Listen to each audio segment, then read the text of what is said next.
గత 5 సంవత్సరాలుగా నిత్యం ప్రజల్లోనే ఉంటూ ప్రజల సమస్యలు తెలుసుకుంటూ కూడా ఈ గడపకి మన ప్రభుత్వం వైఎస్ఆర్ కాంగ్రెస్ పార్టీ కార్యక్రమంతో పాటు అనేక కార్యక్రమాల్లో ఇంటింటికి వెళ్ళడమే కాకుండా ఈ 5 సంవత్సరాలు ఇప్పటి వరకు కూడా ప్రతి ఇంటిని సుమారు 5 నుంచి 10 సార్లు టచ్ చేసినటువంటి వ్యక్తి కేకే రాజు గారు ఈరోజు ఉత్తర నియోజకవర్గంలో ఆయన భారీ మెజారిటీతో గెలుస్తానంటూ కూడా ఆయన ఆనందాన్ని వ్యక్తం చేసే పరిస్థితి కూడా కనిపిస్తుంది. అయితే గతంలో 5 సంవత్సరాలు ఆయన ఇంటింటికి వెళ్ళేటప్పుడు ఏ విధంగా ఉంది, ప్రస్తుతం ఏ విధంగా ప్రచారంకి వెళ్తే కొత్తగా ఏమైనా అనిపిస్తుందా లేదా అప్పుడులాగా సేమ్ ఆదరణ లభిస్తుంది? ఆయన మాటలో వినే ప్రయత్నం చేద్దాం.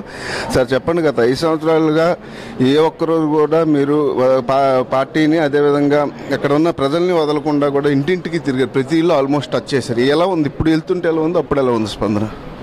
తప్పకుండా, ఎందుకంటే ఈరోజు మనం ఏదో ఎన్నికల కోసం ఎన్నికల సమయంలో కనపడే వ్యక్తులం కాదు.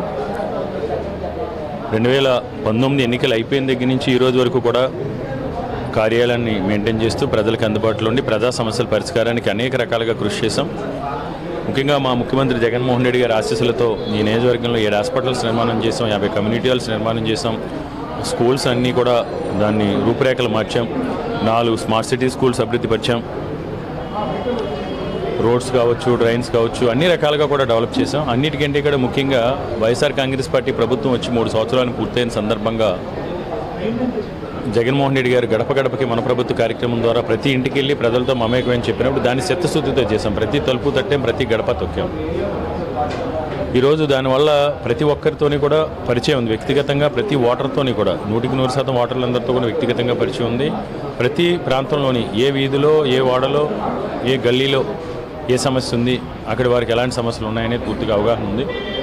కాబట్టి ప్రజలందరూ కూడా కేకే రాజు అనేవాడు ఎన్నికల్లో ఈరోజు మన ముందుకు రాలేదు, ఇప్పుడు కూడా మనకు అందుబాటులో ఉన్నాడు. కేకే రాజును ఆశీర్వదించాలని దృఢ నిశ్చయంతో ప్రజలందరూ కూడా ఉన్నారు. తప్పకుండా నేను ఈరోజు ప్రజలందరికీ కూడా ఒక సేవకుడిగా నాకు ఒక అవకాశాన్ని కల్పిస్తే నాకున్న ప్రతి అవకాశాన్ని, ప్రతి అధికారాన్ని కూడా ప్రజా శ్రేయస్సు కోసం, ఈ నియోజకవర్గ అభివృద్ధి కోసం, ఈ నియోజకవర్గాన్ని ఉత్తమ నియోజకవర్గం అభివృద్ధి పరచడం కోసం కృషి చేస్తానని ప్రజలకందరికీ కూడా తెలియజేస్తూ ఉన్నాను. ముఖ్యంగా ఈ నియోజకవర్గంలో పెద్ద ఎత్తున పెట్టుబడులు తీసుకొచ్చాం, ఉపాధి అవకాశాలు తీసుకొచ్చాం. కాబట్టి ప్రజలందరూ కూడా నాకు సంపూర్ణ మద్దతుగా నిలబడుతూ ఉన్నారు.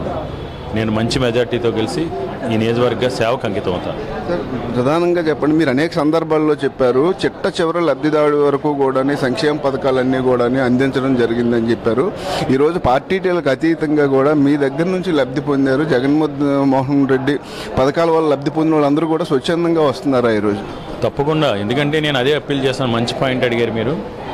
ఈరోజు ఓటు వేసే క్రమంలో ప్రజలందరూ కూడా పార్టీలకు అతీతంగా ఈరోజు జగన్మోహన్ రెడ్డి గారి నాయకత్వాన్ని సమర్థించిపోయి ఏ విధంగా అయితే గతంలో ఎన్నడూ లేనటువంటి విధంగా మన పార్టీ ఓటరా మనకు ఓటేసాడా లేదా పక్క పార్టీకి ఓటేసాడని చూడకుండా అర్హతనే ప్రామాణికంగా తీసుకుని ఈరోజు అర్హత ఉన్న చిట్ట చివరి లబ్ధిదారు వరకు కూడా సంక్షేమాన్ని అందించాం. వాళ్ళందరూ కూడా ఈరోజు జగన్మోహన్ రెడ్డి గారి నాయకత్వాన్ని బలపరుస్తున్నారు.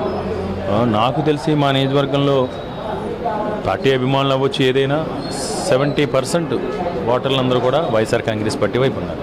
సార్, ప్రధానంగా చూసుకున్నట్టయితే గత 2-3 రోజుల నుంచి కూడా ఏదైతే మొన్న జగన్మోహన్ రెడ్డి మీద ఏదైతే రాయితో దాడి చేశారో, నిన్న చంద్రబాబు నాయుడు మీద దాడి చేస్తే అది కావాలని వైసీపీ వాళ్ళు రెచ్చగొట్టి చేస్తున్నారంటూ కూడా వ్యాఖ్యలు చేయడం, అంటే ఎన్నికల ముందు ఏ విధంగా క్రైమ్ అంటే ఏ విధంగా క్రిమినల్ రాజకీయాలు చేయడానికి చూస్తున్నారు? అది చంద్రబాబు నాయుడు మార్క్ రాజకీయం. ప్రజలు సుఖ సంతోషాలతో ఉంటే రాజకీయాలు చేయలేం, ప్రజల కష్టాల్లో ఉంటే రాజకీయాలు చేయగలుగుతామని ఆలోచించే నాయకుడు చంద్రబాబు నాయుడు గారు. ఈరోజు తెలుగుదేశం పార్టీ ఓడిపోతుందనేది అందరికీ కూడా తెలిసిన విషయమే. ఓటమి భయంతో పిరికి పందల ఏదో రకంగా ఆంధ్రప్రదేశ్ రాష్ట్రంలో శాంతి భద్రతలకు విఘాతం కలిగించి ఎన్నికల్ని వాయిదా వేయించాలనే ద్వారంలో ఈ దాడులు పాటుపడుతున్నారంటే నేనైతే భావిస్తాను. ఎవరెన్ని కుట్రలు కుతంత్రాలు చేసినా, ఎవరెన్ని దాడులు చేసినా జగన్మోహన్ రెడ్డి గారి ప్రజల ఆశీస్సులు ఉన్నాయి. దైవబలంతో ఆయన ఆ దాడి నుంచి ఈరోజు సురక్షంగా బయటపడ్డారు. ఆయన ఈరోజు నుంచి మళ్ళీ బస్సు యాత్ర కూడా ప్రారంభించారు. ప్రజలు ఈ కుట్ర కోణాలన్నింటినీ కూడా తిప్పికొట్టి రేపు మే 13 జరుగుతున్న ఎన్నికల్లో చెంపపెట్టుల్లో అండి తీర్పిచ్చి ప్రజలు తెలుగుదేశం పార్టీకి సరైన సమాధానం చెప్పబోతున్నారు. సిబిఐ విచారణ జరిపించాలి, ఇది కావాలని వైసీపీ వాళ్ళే చేసుకున్నారు సింపతి కోసం అని చెప్తున్నారు. దీన్ని ఏ విధంగా చూడాలి? అంటే వాళ్ళ అవివేకానికి అజ్ఞానానికి మాకు అన్నం తినేవాడు ఎవడో కూడా అలా మాట్లాడు. ఏ ఎంక్వైరీకైనా మేము సిద్ధమని చెప్పాం కదా, ఏ ఎంక్వైరీకైనా మేము సిద్ధంగా అని చెప్పాం. కాబట్టి వాళ్ళు ఎంత దుర్మార్గంగా వ్యవహరిస్తున్నారంటే అంత దుర్మార్గంగా ఈరోజు వ్యవహరిస్తున్నారు. దానికి సరైన సమాధానం ప్రజలే చెప్తారు. ప్రసాద్ గారు వాయిస్ అయితే ఈరోజు పూర్తిగా కూడా గత 5 సంవత్సరాల్లోని కేకే రాజు గారే కాకుండా ఇటు జగన్మోహన్ రెడ్డి ప్రభుత్వం నుంచి లబ్ధి పొందిన లబ్ధిదారుల వరకు కూడా ప్రతి ఒక్కరూ స్వచ్ఛందంగా వచ్చి తనకి బ్రహ్మరథం పడుతున్నారని, అదేవిధంగా ఏదైతే ఎన్నికల ముందు ఎలాగైనా ఎన్నికలు ఆపించాలన్న కుట్రతో చంద్రబాబు నాయుడు అందుకు నీచ రాజకీయాలకు పాల్పడుతుందే తప్ప మేము ఏ ఎంక్వైరీకైనా సిద్ధము.